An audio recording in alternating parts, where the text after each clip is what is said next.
پدر یعنی سایه حتی وقتی نیست، یعنی خسته ولی لبخندش واقعیست.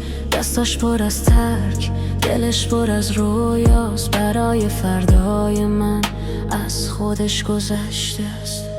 نگفت درد دارم، نگفت خستم، ولی دیدم اشکشو توی شب‌های سر.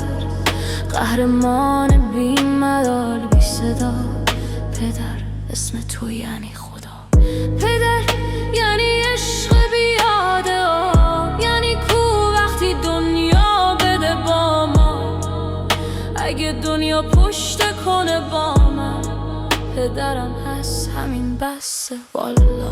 کودکیم رو دوش غمه بزرگ شد، آرزوها توی دلم جا خوش کرد. تو نداشتی ولی به من دادی، با سکوت زندگی یادم دادی. اگه یه روز صدام به آسمون رسید، میگم خدا پدرم رو نگه دار. اگه بهش